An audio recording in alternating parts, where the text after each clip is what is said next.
Good afternoon. We're standing here on the AgaCon grounds. Behind me, the AgaCon Museum, and behind you is the Ishmaeli Center. The building itself was built in 2010, and it was marked by a foundation laying ceremony that was attended by Stephen Harper.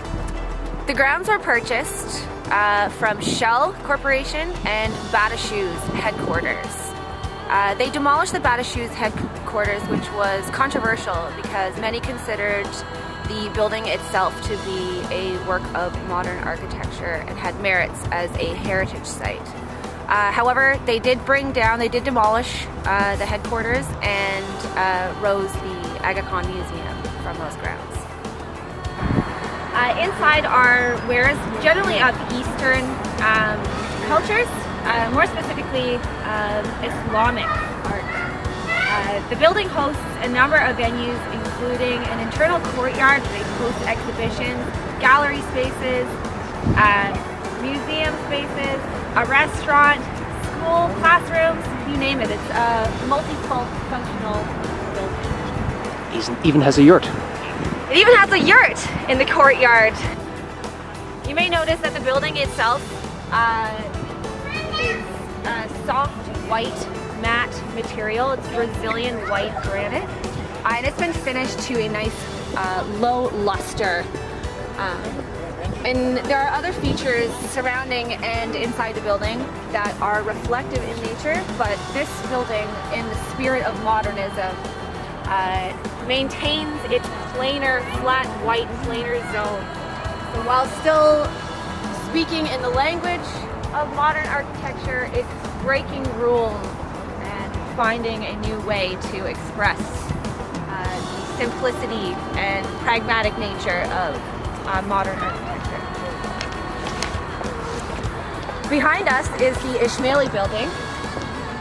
The Ishmaeli building was designed for a center for spiritual practices, and the AgaCon Museum was mainly to represent more academic science and culture fields.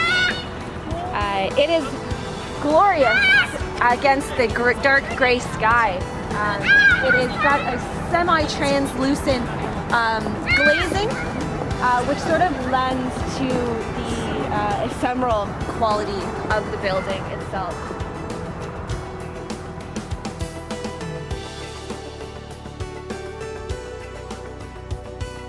Apparently, this is a big heat. This very reflective sculpture was made by sculptor Parviz Tenamoli.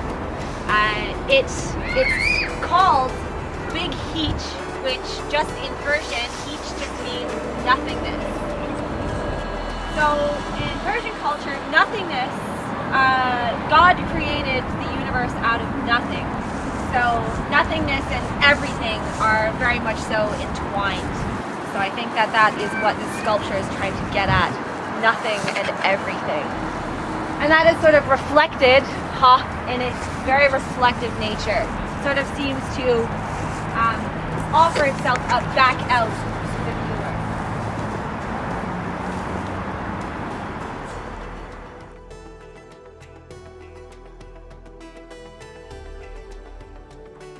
The museum doesn't boast the usual front and center portico directing patrons inside.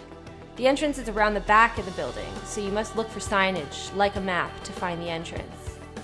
I try to make connections to early Eastern structures, like the angled pyramids, or the monolithic presence of a tomb, but with no evident entrance, perhaps? No immediate connections come to mind, but what is evident is a graduation of ornamentation from the outside to the inside, and to finally the most ornate, the artifacts.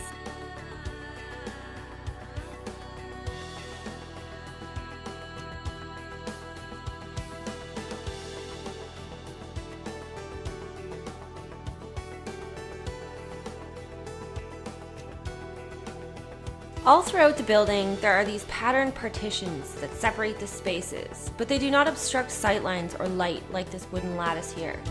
It reminds me of an abacus, also reminds me of molecule bonds.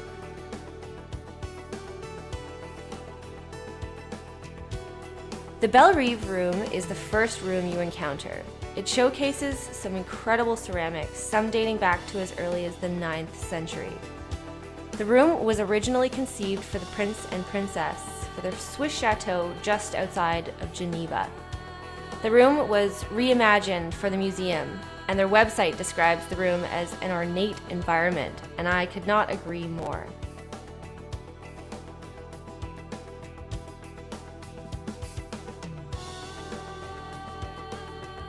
Just on the other side, patterned glass encloses the open central courtyard. It filters in natural sunlight into the rest of the main building. Currently displaying a traditional yurt, its floors are also patterned and heated, which keeps the snow from accumulating. It's all very reflective and patterned. It contrasts the stark, opaque mass of the facade. I wonder if I had not known about the museum, would I have ever guessed it housed some of the most ornate, patterned artifacts I had ever seen. There seems to be little to no connection between the sensibilities of the reduced modernist forms of the exterior and the intricate, opulent nature of the treasures inside.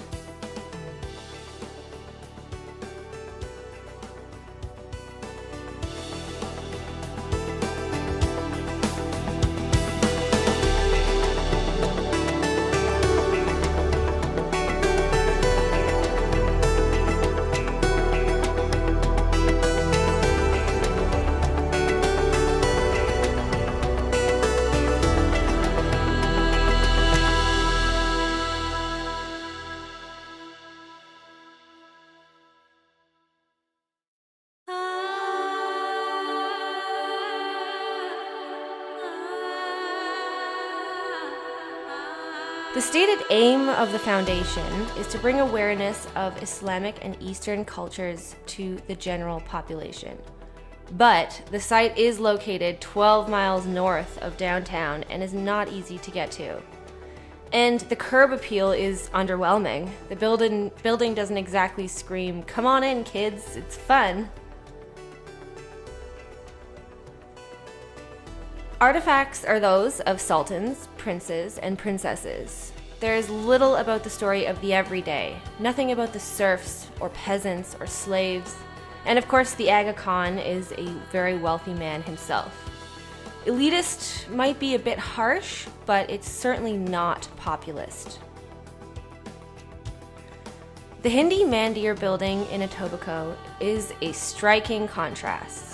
Its effusive ornamentation is visible from the 427, red and white banners fluttering in the wind. Unlike the Aga Khan Museum, it was funded by donations. It is inviting and also open to the public at certain times. Is its unapologetic representation of Islamic culture considered too straightforward for architectural elites? Too ornate? Too direct, perhaps?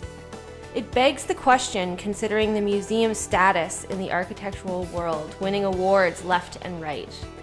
The Aga Khan is known for his contributions and interest in architecture too. I wonder how much his personal influence and interests factored into the design process. The museum was featured in an episode of Star Trek featuring the planet Vulcan. If you are unfamiliar with the Star Trek universe, the Vulcans are a humanoid race that favor rationalism and order over emotion and expression. What does that say? The producers chose the Aga Khan Museum to reflect the sensibilities of this hyper-rationalist race. The Aga Khan Museum is a striking, monumental structure that is rooted in modernism. Even the cantilevers are monumental and have a dizzying effect. They feel like they could offset the balance of the building. Contemporary architecture is lucky to have access to the marvels of modern engineering. The cantilevered facade seems to boast its ability to defy nature. Are we enamored by this heroic nature of modernism? Is it the CGI of architecture? As much as I enjoyed the experience of visiting the Aga Khan, I can't help but wonder if I am missing the link between the building and the content and the theme of the museum. It's a building to be admired, but maybe not loved. It appeals to your intellect, but maybe not so much your emotion.